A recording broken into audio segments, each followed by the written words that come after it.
Bonjour à tous déjà merci de nous avoir permis de prendre la parole aujourd'hui. Donc en fait on va vous présenter les challenges de la scolarité. D'abord je vais faire une petite parenthèse un petit peu sur l'association pour ceux qui la connaissent pas bien.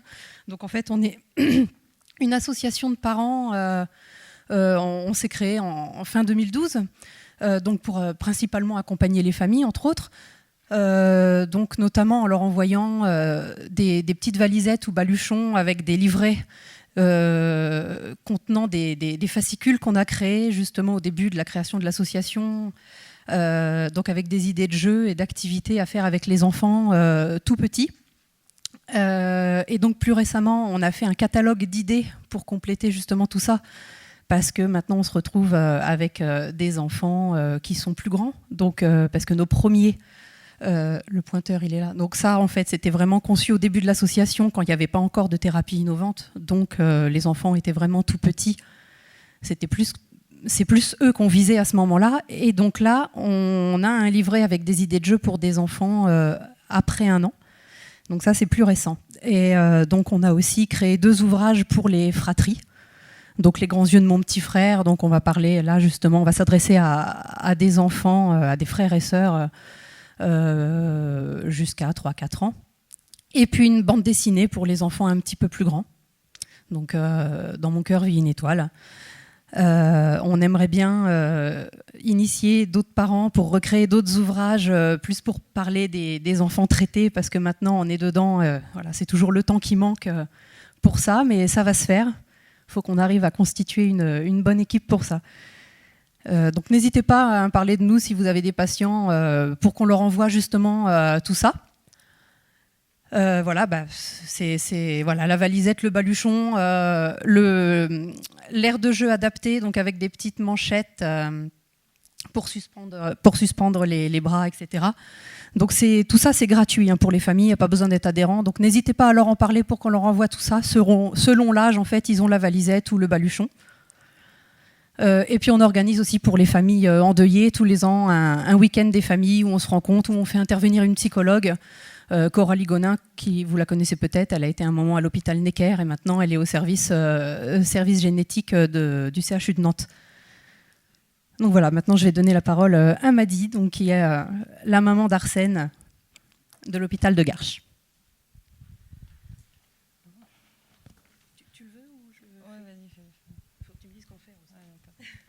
Bonjour à tous, je remercie l'association ECLAS de m'avoir invité à participer aux entretiens annuels de Garches. Donc effectivement, je vais vous parler du challenge de la scolarité, mais avant, je souhaiterais ouvrir une petite parenthèse.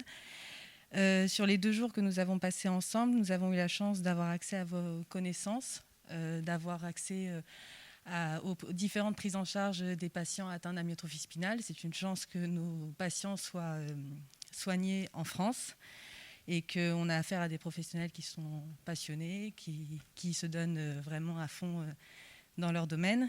Mais je me désole de ne pas avoir de diététicien, de nutritionniste, que sur le plan de la nutrition, il n'y ait pas de réelle prise en charge. Je suis heureuse de voir qu'il y a certains intervenants qui ont commencé à parler de la problématique de la nutrition.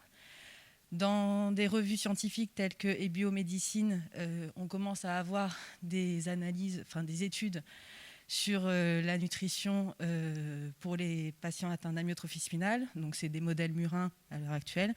Mais effectivement, il y aurait un allongement de l'espérance de vie sans le nusinersen et une préservation musculaire. Je pense qu'il serait bien que la France se donne les moyens de développer ce domaine et que ça ne soit pas encore une fois l'étranger qui... On est le pays de la gastronomie quand même, donc autant que ça se fasse. Voilà, je ferme la parenthèse. L'étude, elle est sous le numéro 226-242. Donc j'envoie une bouteille à la mer, mais peut-être que quelqu'un, effectivement, pourra se pencher dessus avec le cerveau d'un scientifique. Ça sera mieux. Oui, alors non, parce que je tousse. Donc du coup, j'ai peur de contaminer les autres. Alors, le challenge de la scolarité. Donc, le challenge de la scolarité, donc, déjà, le terme challenge est issu du latin calomnia. Calomnia, c'est les accusations. À l'époque, dans l'ancien français, c'était l'action en justice. Donc, de par le titre, après, avec l'évolution de la langue française, c'est devenu un défi. Donc de par le titre, on peut voir que c'est vraiment pas du tout un long fleuve tranquille pour l'entourage d'un patient atteint d'amyotrophie spinale, que ça soit ses parents, que ça soit le corps enseignant ou le corps médical. Effectivement, il y a des lourdeurs administratives, il y a pour le coup, c'est vrai que ça demande effectivement, c'est un challenge pour l'adaptation, mais effectivement aussi pour l'inclusion d'une personne atteinte d'amyotrophie spinale, mais on peut parler aussi d'une personne atteinte porteur d'un handicap moteur. Pourtant, le droit à l'éducation, c'est un... Alors, tu peux changer ? Pardon.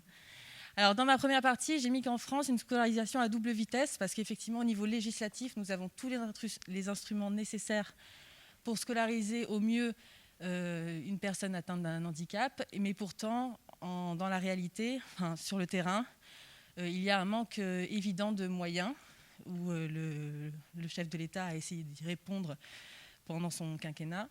Et donc, pendant la deuxième partie, ce qui m'amène à la deuxième partie, où ce challenge reste perpétuel, parce que surtout avec les nouvelles thérapies, on voit que l'amyotrophie spinale n'a pas le même impact sur un enfant qui a eu la thérapie génique avant les symptômes, un enfant qui a été traité et qui a été diagnostiqué à 6 mois. On n'a plus du tout la même évolution de la maladie. Et donc, effectivement, on peut même, vous, en tant que professionnel de la santé, vous ne pouvez pas anticiper les effets des thérapies innovantes sur une personne atteinte d'amyotrophie spinale. Tu peux changer ? Donc là, c'est du droit.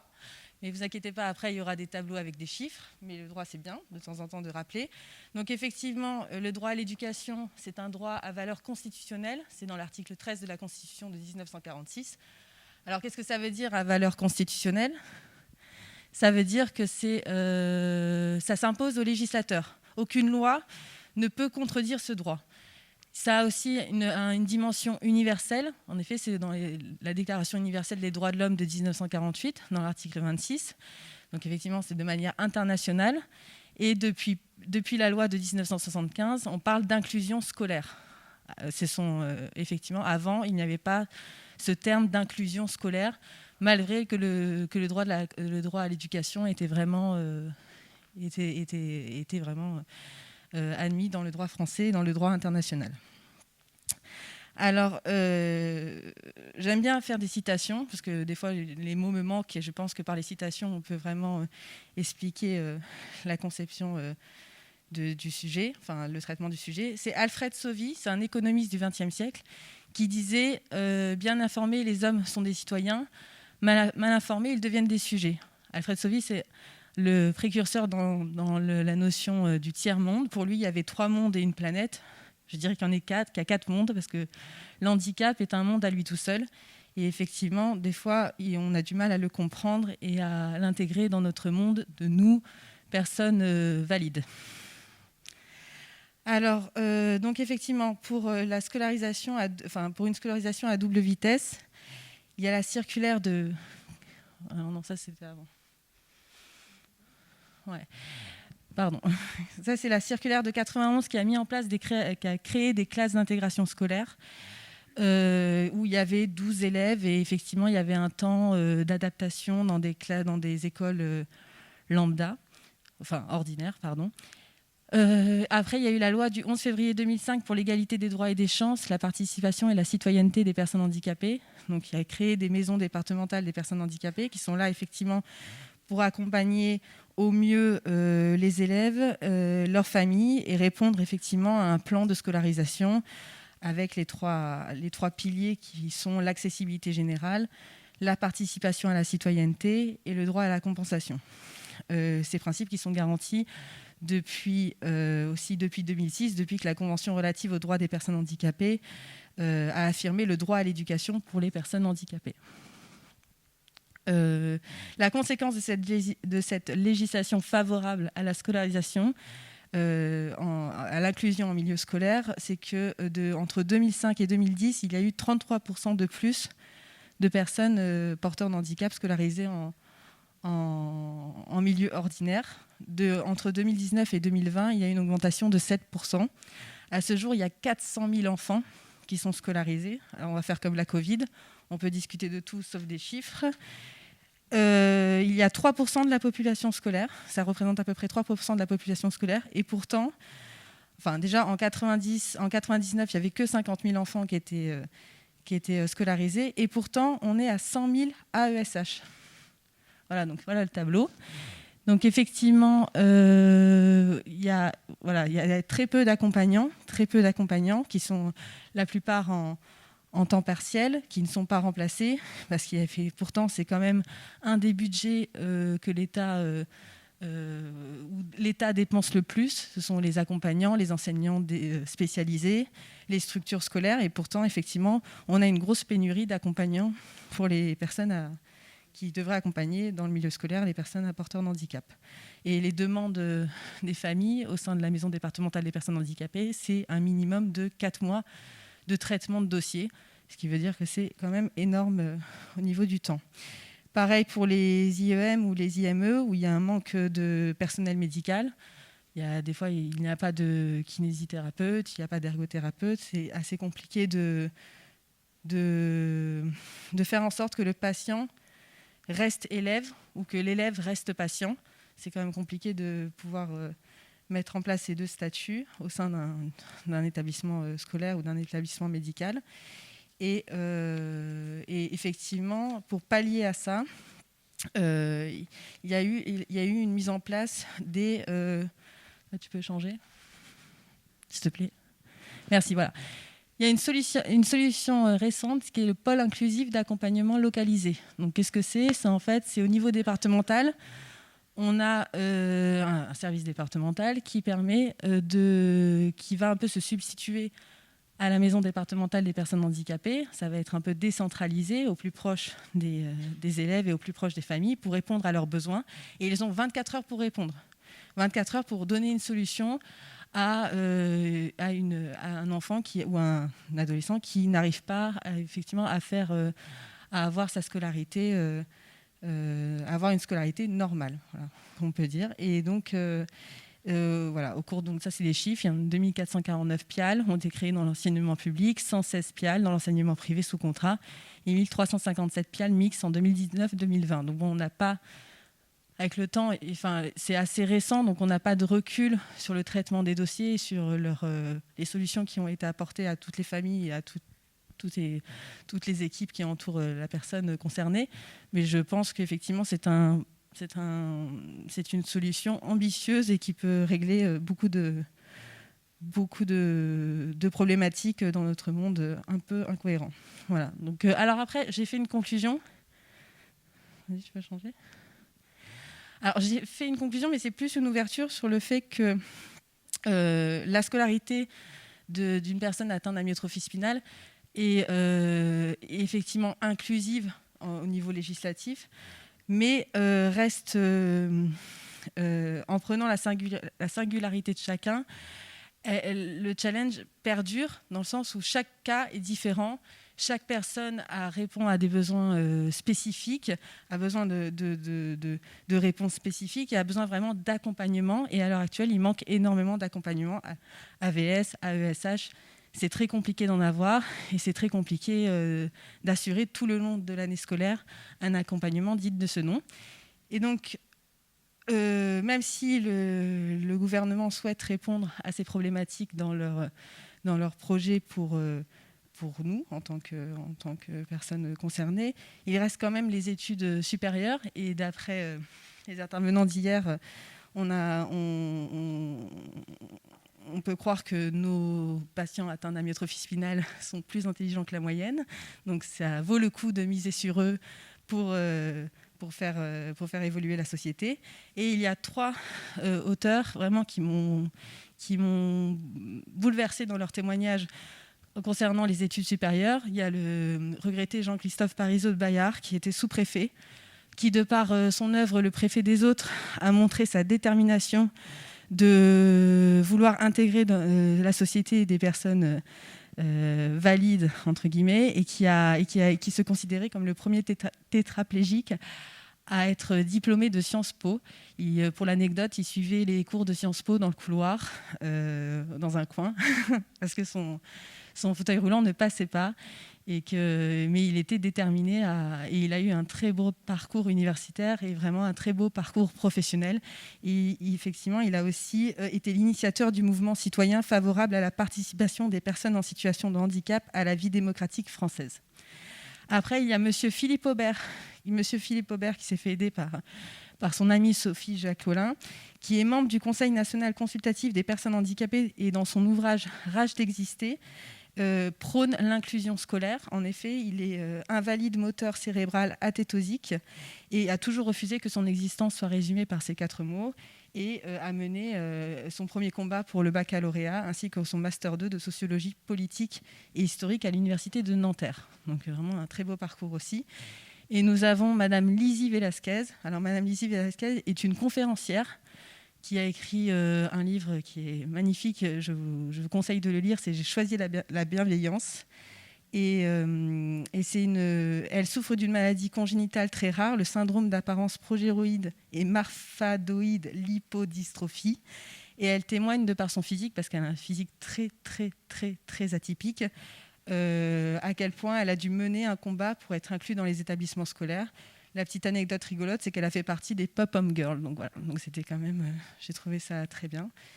Et voilà, donc je vais finir par une autre citation, parce que je suis une juriste et que j'aime beaucoup les citations. C'est votre confrère, le professeur Gollet, Alain Gollet, qui disait que les patients n'ont ni tort ni raison, ils pensent différemment. Voilà, ce sera tout pour moi.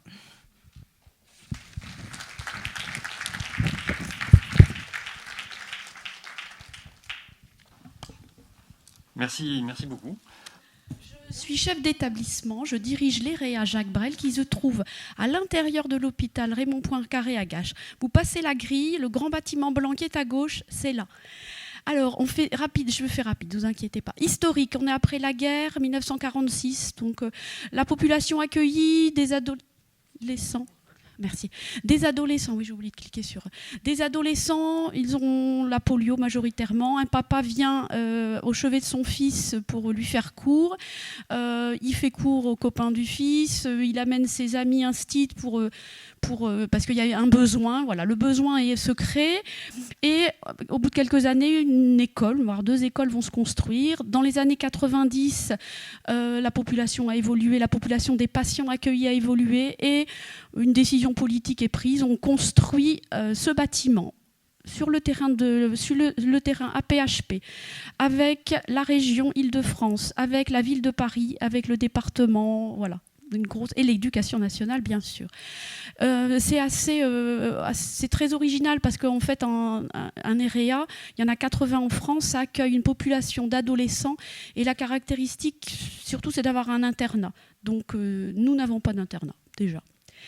On avance dans le temps, je ne vais pas vous apprendre que la médecine évolue et à l'école aussi on avance et l'école est obligatoire depuis quelques années à partir de 3 ans.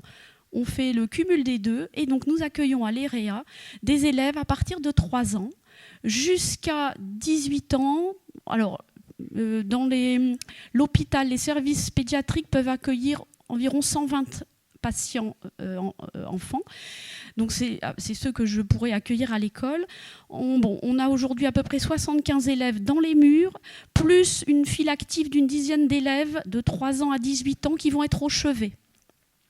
Voilà, la forme administrative, c'est pas très intéressant. C'est un EPLE. En fait, je suis proviseur d'un lycée qui accueille des élèves de 3 ans à 10 ans. Je suis toujours un peu à côté des textes, à côté de tout, mais c'est pas grave. Alors, nous accueillons 2 types de populations. Des élèves qui dépendent du CRTLA, Centre de référence des troubles du langage, le docteur Schlumberger qui dirige le service. Donc on est dans les 10, dyslexiques, dysphasiques. S'ils arrivent chez nous, vous imaginez que c'est qu'ils sont pas mal. Hein. Des élèves en rééducation fonctionnelle aux suites opératoires, ceux-là vous les connaissez. Ils vont venir pour soit en préopératoire, ensuite ils vont à Necker se faire opérer, ils reviennent chez nous. Ils vont être suivis par des professeurs du premier degré. J'ai une équipe de professeurs et j'ai dans mon équipe aussi des professeurs des second degrés et on fait à la demande en fait. Un élève arrive, il est en 6e, il va être là pour quelques mois, voilà, hop, les besoins qu'il a, on fait le lien avec son établissement d'origine et on construit un parcours complètement individualisé. Des élèves à l'ETUL, en réanimation et en service de rééducation post-réanimation, pour quelques semaines, quelques mois, quelques années. Ils viendront aussi, selon leur état, ils pourront aussi descendre à l'école. Voilà, physiquement, ils viendront à l'école. Ça fait quelques centaines de mètres pour venir chez nous, toujours accompagnés par des soignants. Alors, nos spécificités, un lien, un partenariat étroit avec les médecins, les soignants, les rééducateurs. En fait, notre originalité, c'est que les élèves vont pouvoir avoir toute leur rééducation concentrée sur les journées, sur les semaines.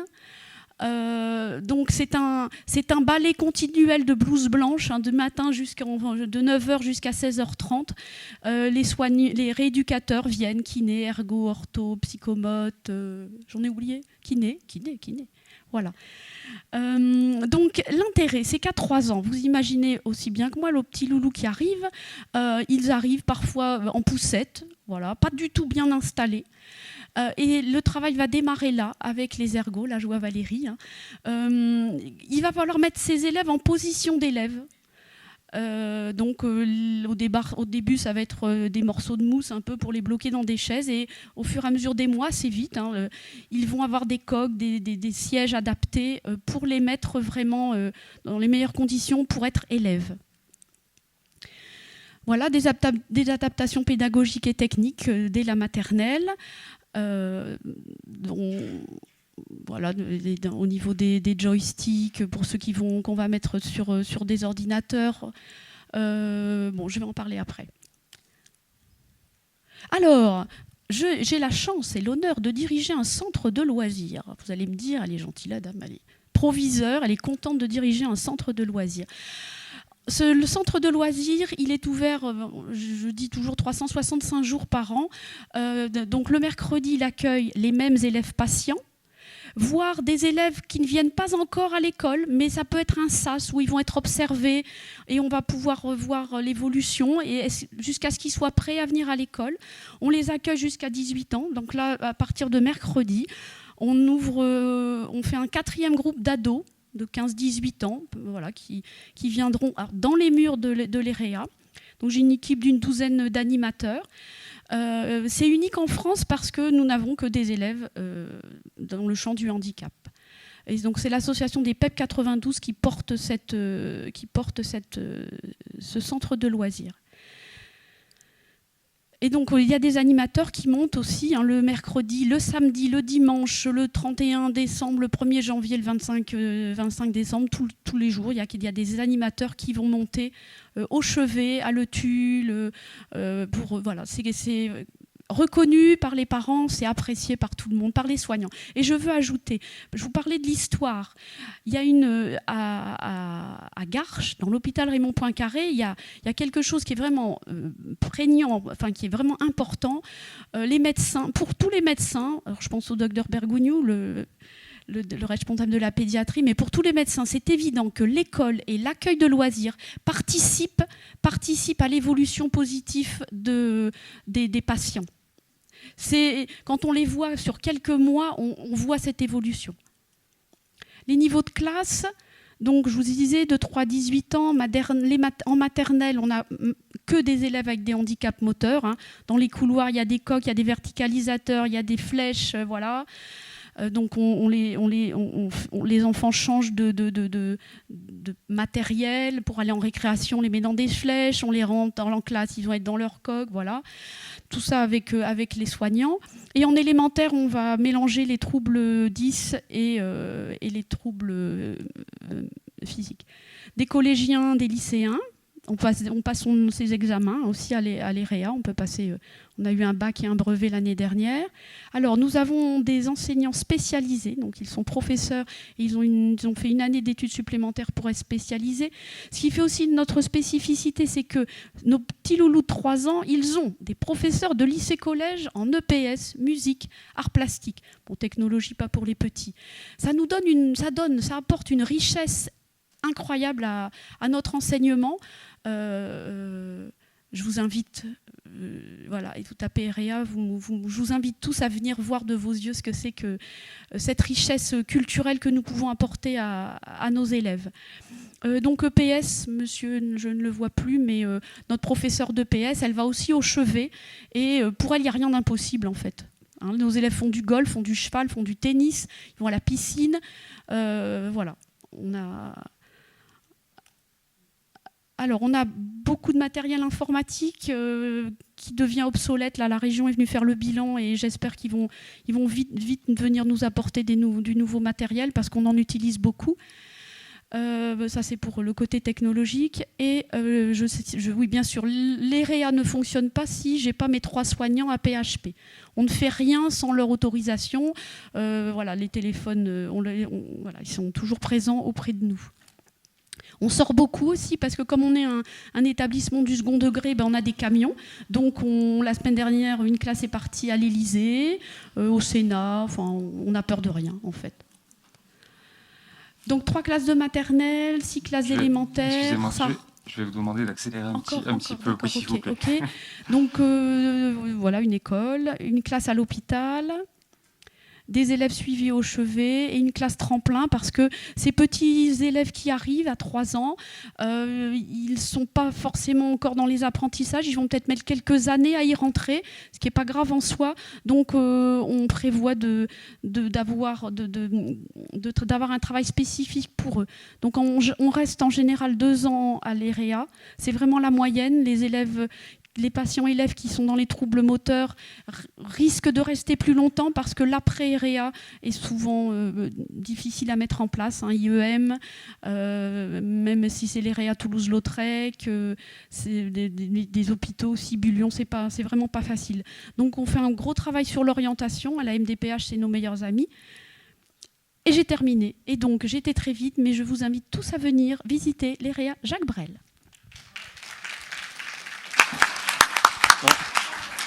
Bon, merci beaucoup, mesdames, pour vos interventions.